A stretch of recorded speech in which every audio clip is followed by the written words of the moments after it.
So, to say the least, 2020 has been tough. A lot of problems, specifically in the US, were exacerbated by COVID, such as our poor medical infrastructure and lack of social safety nets during widespread unemployment. The US's government complete disregard for its most at-risk citizens during this time, for example, nurses, teachers, doctors, the poor, the disabled, immigrant families, and Black families who are disproportionately affected by COVID, really reared its ugly head. People also rightfully looted and protested against police brutality and to stand up to the capitalist system, and are continuing to do so to this day. Though a lot of people say that 2020 was no different from any other year, due to the fact that police brutality and racism in the medical industry is nothing new and has been happening since forever, we can't also ignore that 2020 was the year of the pandemic, and the pandemic really exacerbated the problems that the US already has and has left millions homeless, unemployed, and struggling to get by. But though 2020 has been an overall just terrible year racially and politically, I decided to make a little lighthearted video like this to kind of balance out the heaviness of it all. So this video is going to be a bit lighter, and I'm just going to talk about some pop culture things that I noticed this year that are worth talking about and noting before this year comes to a close. If you're not in the mood to watch something light, I totally get it. Don't feel pressure to watch this video. I just thought I'd make this video because I want to end the year on a slightly optimistic note, and also because I want to break up the doom scrolling a little bit. Especially since today is Christmas and also my last video until the new year. I'll be taking a 2-week hiatus, but I will be back January 12th with all new content and a video about my ever-evolving thoughts on Mulan. So be on the lookout for that. Anyway, this video is just going to be a list of 7 things that I've either read, watched, or listened to, and also I'm going to talk a little bit about my art and my channel. So yeah, let's go. This list is in no particular order. So let's start. So number 1, I didn't like The Queen's Gambit. If you haven't heard of this show, it has rocked Netflix. I think it's their most watched miniseries to date. So I started watching it, and I only made it to the 4th episode before I had to stop. Not only was I disappointed that it wasn't based on a true story, it's also so obviously written by men. The book that the show is based on is written by a man, and every single episode, I'm pretty sure, are also directed and written by men. I've seen so much fan art of this show on Instagram, and I just don't get it. I mean, I did fan art too, but I get the fashion aspect of it. I just don't get the story. This show has 2 of my biggest pet peeves: the not like other girls trope and the white cis het woman does something that men do and gets praised for it.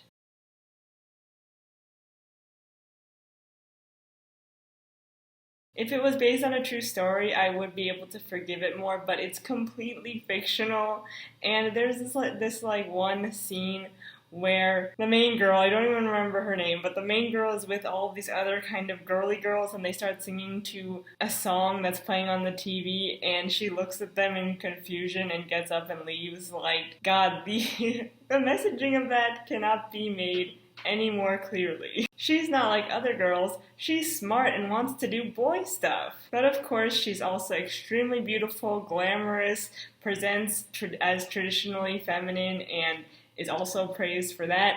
And because she's still feminine while also doing boy stuff, all the boys immediately fall in love with her. Like, this story is straight out of that TikTok, or I guess viral tweet, of a video of a woman pretending to be like a male author and writing about women. It's just that bad.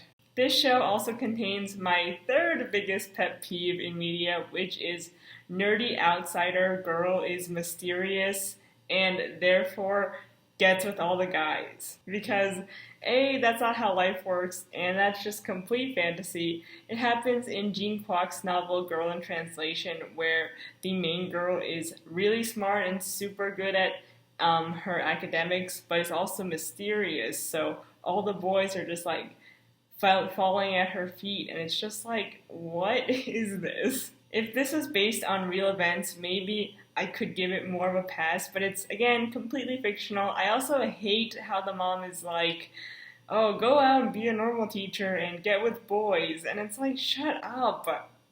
I'm sorry, this show just makes me so angry, like, thinking about it and talking about it. And what makes me even more angry is that there seems to be not any other female chess player, like, at all. Like, she is the only one. Like, I thought it would be really cool to see other chess players and, chess champions that are also women. Like, I highly doubt she's the only woman chess prodigy in the world. But no, in the show, that's how it is, at least until episode 4. Let me know if there are other female chess players in the comments down below.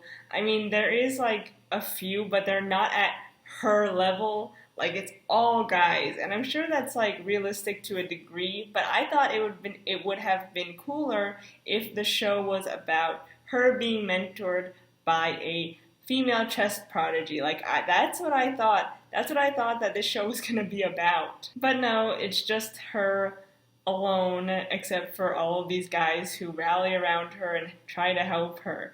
Like, this show is pure fantasy. I also hate how it seems as though the author of the book and also the writers put her character, who's supposed to be like in high school, in all of these scenarios with men who are much older than her, because she's not only a woman, but she's also extremely young, as she's a prodigy, at least until she's like around 18, and then she stops being labeled as a prodigy. But it still just annoys me how like the authors and writers contrive these scenes together where a girl who just graduated high school is in bed with like a college student. Like, I don't know, it just baffles me, like, how they put her in these situations. I don't know, maybe it's just me, but things like that really make me uncomfortable, so that's another reason why I stopped watching. And there seems to be, at least until episode 4, there's only like 7 episodes in this whole freaking show, but until episode 4, there doesn't seem to be any other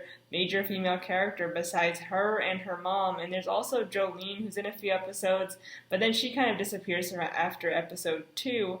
And Jolene is a cool character, and I don't really mind, I guess, that the orphanage isn't segregated. I don't really know the history there, but I do like Jolene, and it's weird how the main character never really tried to like teach Jolene anything, or Jolene didn't seem interested in like chess for some reason, when that could have been really cool if they bonded over that. But no, I heard that she just comes in later to kind of save the main character. Like, okay. And honestly, even worse, Jolene is kind of the reason for the main character's drug addiction, since she's the one that told her that the green pills make you get high.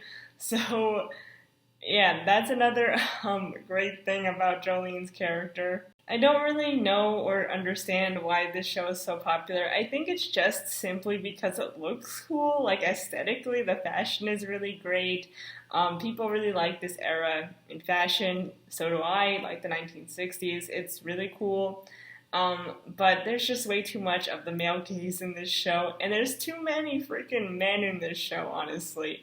I thought it's going to be a female-centered series with a lot of female characters, but no, I don't recommend watching it if you haven't already, but if you have and if you enjoyed it, let me know what you thought of the Queen's Gambit down below. So, number 2, now let's talk about a real historical drama that gets it right, The Crown. So, I really love The Crown. I've been watching it since day 1.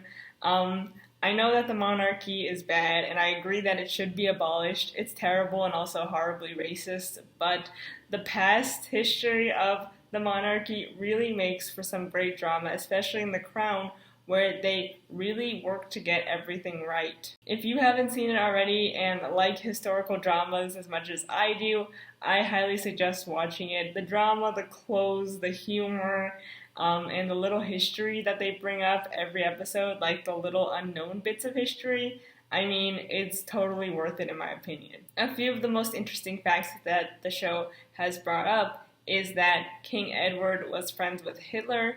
on his rise to power, and that Princess Diana danced to Uptown Girl when she was married to Prince Charles for his birthday. In season 4 of The Crown, which just aired, one of the, I guess, secrets that they dig up is the fact that the royal family actually has a few disabled members that they killed off, or at least said were dead, when no, they were actually alive and well and living in just horrible conditions. And the show doesn't forgive the royals for that, but it also shows that the people that do know, which is basically everyone, they don't try to help the situation either. Everyone in the family just thinks that it's for the best, for their reputation, as, their gene pool needs to be 100% perfect, even though we all know that it isn't. And we later learn that these disabled members of their family aren't from the main bloodline anyway, so they were hiding them for literally no reason. And yeah, none of us forgive them for that. But we continue to watch the show anyway, I guess. But I personally don't agree that liking The Crown, the series, also means that you're invested and pro-monarchy, just like how saying that I like the Joker as a villain doesn't mean that I endorse him and his actions. Like, I don't know, bad faith media criticism really has done a number on us, hasn't it? But anyway, it seems as though The Crown, or the creators of The Crown, have a love-hate relationship with the monarchy, and if anything, are just making money off of their existence. News has actually leaked recently that, oh god, what is this guy's name? Oliver Dowden, the Ministry of Culture in England, wants Netflix to put up a disclaimer before season 4, and I think, like, the entire show, that, this show is fiction and not based on true events, I guess, and basically said that season 4 specifically might come off as bad for people who, didn't actually live through it or know the real truth. Honestly, it came off as a little ageist, and he never asked to put a disclaimer up on the other seasons, which people also lived through, so it's kind of biased, I guess, and shows that, in my opinion, I don't think that the royal family likes this show very much. Anyway, Netflix said that they aren't going to put the disclaimer up, and I think most people know that this show is heavily fictionalized and only slightly based on true events. Anyway, season 4 of The Crown was amazing, impeccable. I love that it took place in the 80s, and I really, really liked Emma Corrin as Diana. I mean, she plays her beautifully, and she's just an amazing actress. Like, I couldn't believe it. And if you want to know more, I mean, just look at the side-by-sides on YouTube of the real events that they're recreating, and it's just something else. One critique that I do think is important to bring up, or at least something to be made aware of, is that having all of these iterations of The Crown, or Queen Elizabeth's life and biography, or Margaret Thatcher's life and biography, or even just different dramas about royalty or the higher ups in European society, I guess, gives a lot of white actors chances, to do stand-out performances, to be cast as older women that, a lot of women of color don't get in the entertainment industry, because people just are not making enough of, or greenlighting enough of, big budget miniseries about people of color, period. Not just in royal positions, but just in life. I mean, when I was watching The Crown, there are so many female characters with great roles. I mean, from Queen Elizabeth all the way to Diana, I mean, there's a slew of them. But I have yet to see, like, a period piece with people of color that gets this much attention, this much time and dedication. I mean, white actors are really lucky in this regard, that, they're able to be cast in such a wide variety of types that I don't think really exist for people of color, specifically women of color. So yeah, that's just something to think about. That's something that I thought about. Like, wow, these white actors are really lucky they get to star in these, very good roles for their careers to further them, to either win awards or to get noticed by their directors, etc. And all of those things are, of course, extremely important in an actor's career if you know a lot about the entertainment industry. And it's just amazing how privileged white stories are and how that also privileges the careers of white actors. So I just think that's really important to think about. And I think that is honestly my biggest beef, if I have any, with The Crown. Not really so much that it's in support of or not in support of the monarchy, but just about how this show gets that much money and these stars have that much power and this much opportunity to really shine and do their craft well, obviously, whereas there are like no people of color in this show. I mean, it's tough. So number 3, time to talk about my favorite animated show, Carmen Sandiego. So this is going to be a short one as I've already made 2 videos talking about Carmen Sandiego, which is honestly, like, not even my favorite animated show, just my favorite show. It's so good. I'm really excited, and honestly, I'm dying to see the rest of season 3/season 4. I need to find out who Carmen's mom is. Let me know what your predictions are in the comments down below. If you're looking for a good animated show that is beautifully done, I really suggest Carmen Sandiego. I've been watching it since it started, and I have not regretted it. It is one of these shows that I finally get to see myself reflected in it, and I think that that's awesome. I mean, animation has always had just more Asian characters than real life movies had, or live action movies have had. So yeah, that's why I really like animation. I mean, I already made a whole video about that. So yeah, Carmen Sandiego is great. Go check it out if you haven't already. So number 4, The Office. So for the first time, I watched The Office in its entirety, and I actually watched the entire series twice, and I really like it. If you haven't seen The Office yet, go check it out. I mean, there are some really cringy bits in it, specifically with how dated some of the jokes are when it comes to trans people and gay people and black people and people of color, so be wary of that. But besides that, it is definitely a show that's worth sitting through. I cried a lot during my first viewing of it, but during my second viewing I was a lot less emotional, but I was catching up on a lot of little things that I missed during the first viewing. For example, I didn't see the first time that Dwight actually saw Pam crying in the stairwell about how she didn't want to fail again at being the office administrator, and how he actually, took pity on her and let her win a small battle. I also feel like I should have talked more about Kelly Kapoor than I did in the video that I made about The Office. I didn't really talk about her that much, and I really like her character. I like how she's such a typical millennial. Like, she's always on her phone texting, always talking about reality TV drama and trying to, stay on trend, and I think that's really cool. Her character shows that she's not just a model minority, and she actually sticks up for herself a lot, at least against Michael.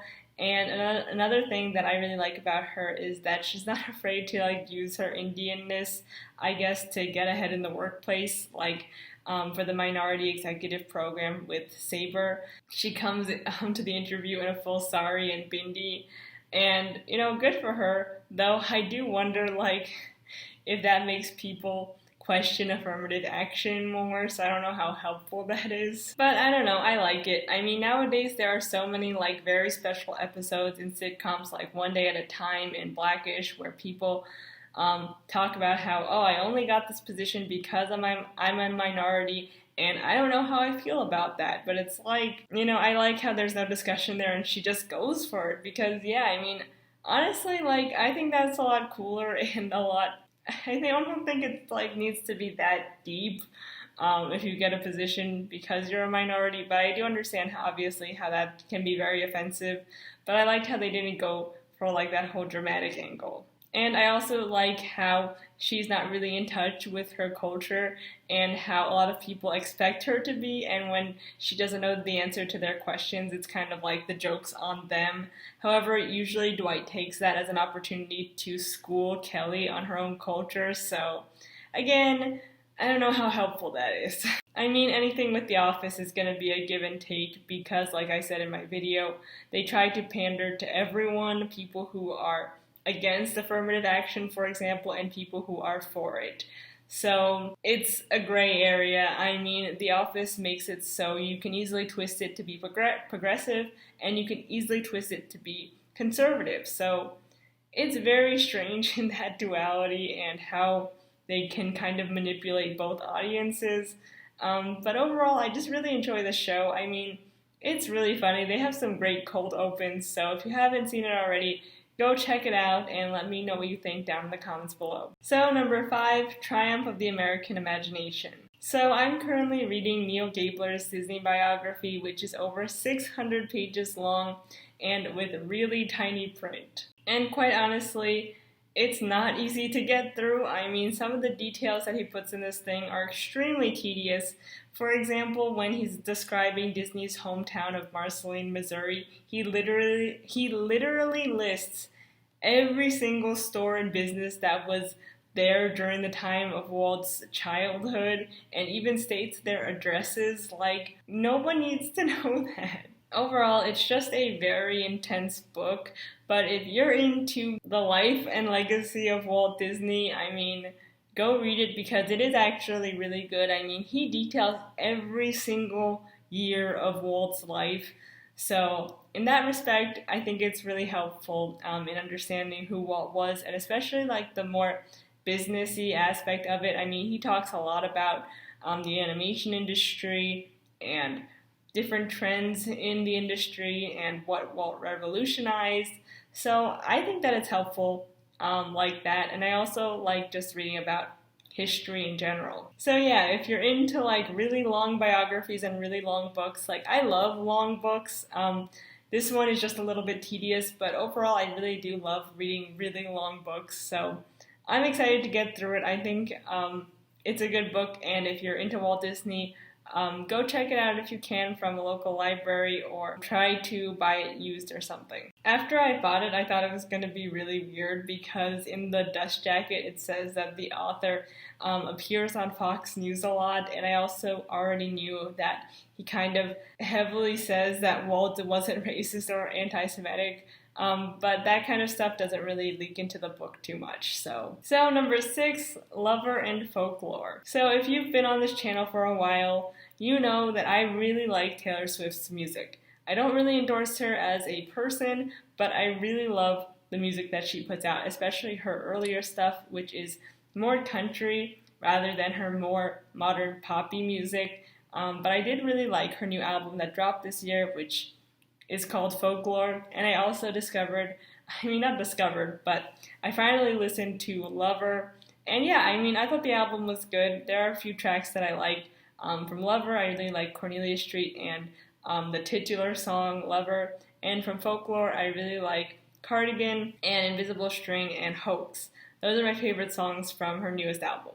Let me know if you like Taylor Swift's music in the comments down below, or if you don't like her music.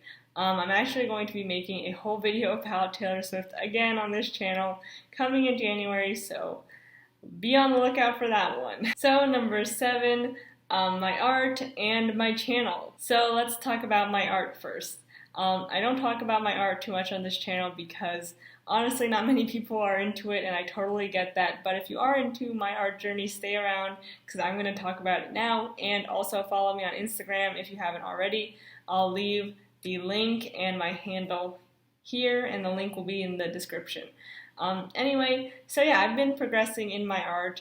I can definitely see more improvement, at least within these last few months. I've been drawing since 2018, so for the past 2 years, and I try to draw every single day, and yeah, I think it's been paying off. I've been trying to better my realistic portraits and my cartoony kind of style, and also backgrounds. I've actually really started to enjoy drawing backgrounds, especially with heavy paint, because they have really great brushes. I mean, I use Medibang, and the brushes on Medibang aren't that good.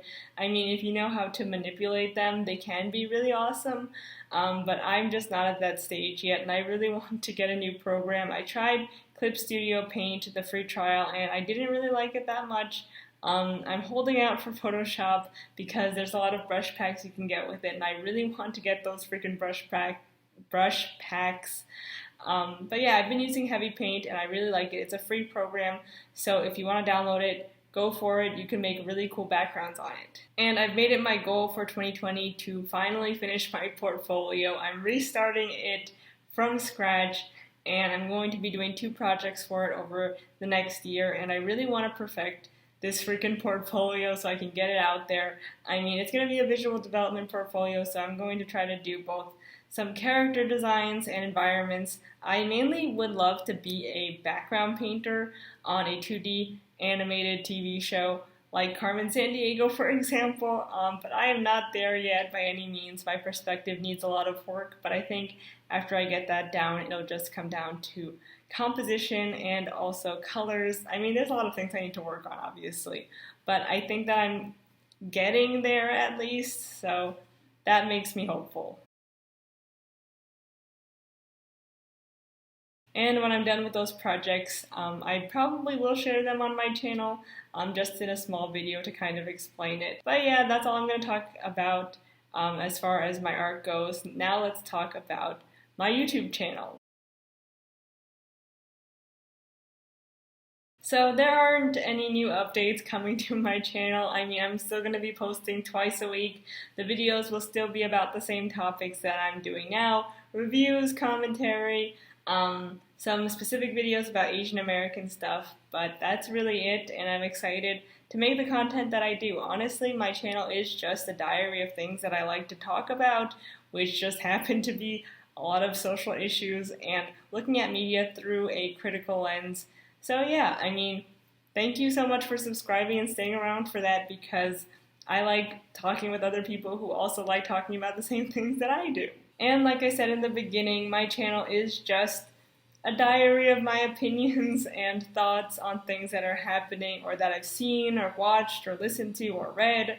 And, you know, my word is never the final word on anything. Never feel pressured to agree with me 100% or agree with me at all, honestly. I mean, this is just my opinion, and if you disagree, that's fine. If you agree, that's awesome. I just like putting my thoughts out there. I mean, it really helps me understand the media that I watch more, and that's basically the goal of this channel, is to make people think more critically about the media they watch and consume, because it's never, you know, as simple as it's just entertainment. I mean, some things aren't really that deep, but most of the time, you know, you can find deepness in anything, really.